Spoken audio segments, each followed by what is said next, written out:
Hi everybody, Hello. it's the 52nd day of lockdown. It's actually far more. But there you go. Lovely sunny day here in Belfast. Apparently, it's been the warmest spring on record. Wow. And I was sitting in the sun over the weekend, and I've just realised as I'm looking that I've got a farmer's neck. You know, like all red round your neck, all red round your neck. Oh, right enough. You are like a big farmer, right enough. Oh, no, you're not. You're lovely. Anyway, Well, I suppose maybe if you're a farmer, that would be a that's compliment. true.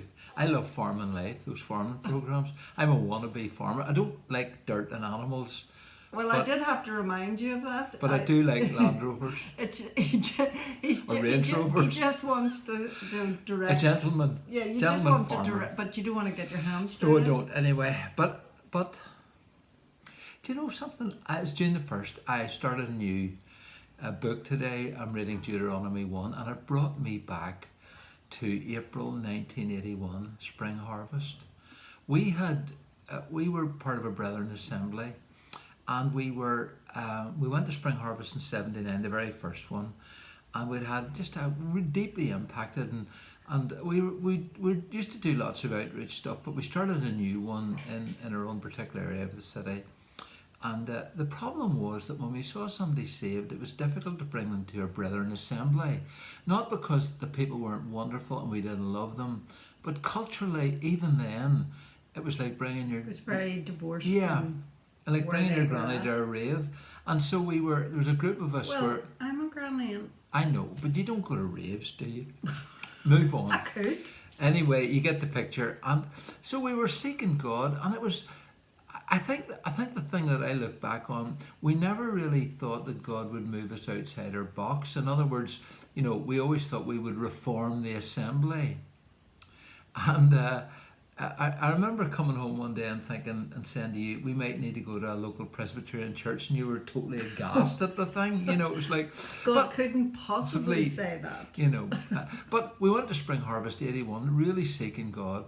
And the last night, David Pawson was speaking. David passed away recently, and we are deeply indebted to him for the talk that he gave that day, and it was in Deuteronomy 1, and he stood up and he said, it's time to move from this mountain, break camp, you've stayed long enough. And God spoke to us individually, but as a couple. I really felt that the Lord was saying it was time to move on, and I wasn't sure what that meant or what it was going to look like. But I knew it was time to move. And then I thought that you weren't getting the same message. Because Paul's the worst person to sit beside in a meeting. He fidgets the whole time. And so I thought, God, you're speaking to me, and I don't think you're speaking to him. So what's going to happen here? But I was listening. Good. And this wonderful appeal came, if you feel that God has led you into leadership, would you come to the front? And I responded. I think you had to go back for the kids. Did you come as well? Yeah, okay. No. And you Don't leave me out of No, this. no, you were there somewhere in the background. I I was leading you. I was right there. You were.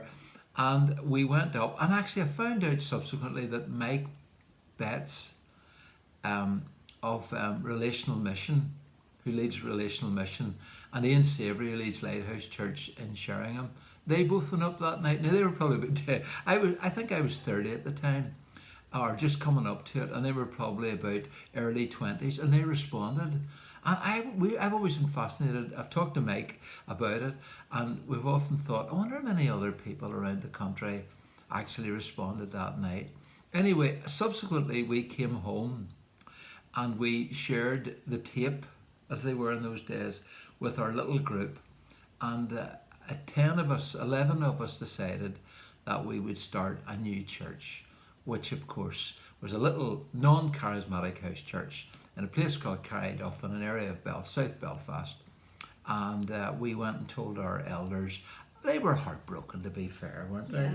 Yes, But and I think only looking back now, we realised how hard it was for them, but we didn't probably take that on our own, we didn't. understand that so much. And your at the mum and time. dad were there, and it was just but at the end of the day we felt we'd heard God and we needed to do something, because I think looking back we probably took the right action, because it was the line of least resistance. We never would have been able to do what we've done today if we'd have stayed in the assemblies. But it is funny how that was just the first step, and we didn't really know what that was going to lead to or what that was going to look like. But it's about that when God does speak, even if you're not fully, you haven't got the whole picture to respond and be obedient. Yeah, and I always think never underestimate the power of a yes to God.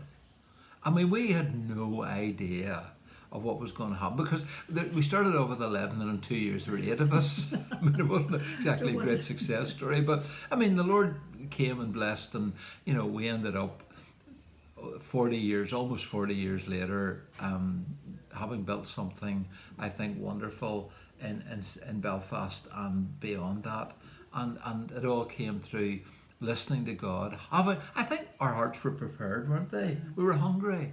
And I think these are days too when I think everybody's saying, Lord, what are you saying to us? Yeah. You know, this has been a time of reflection. So what are you saying to us? And maybe for some people, the Holy Spirit is saying, you've stayed long enough at this mountain. It's time to break camp. It's time to move. Yeah. And who knows what that might eventually lead to. Because in saying yes to God, it changed our lives, our family's life, and the lives of thousands of people across this land. And we're just so back. We look back and we're so grateful, actually. First of all to the Lord, obviously, but to David Pawson for being faithful. I think I met David twice after that. It was funny, our paths never really crossed again, but we heard him speak prophetically.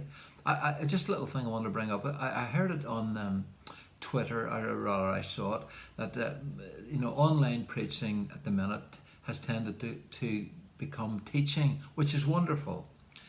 But the challenge was to pastors and preachers: don't lose your prophetic edge.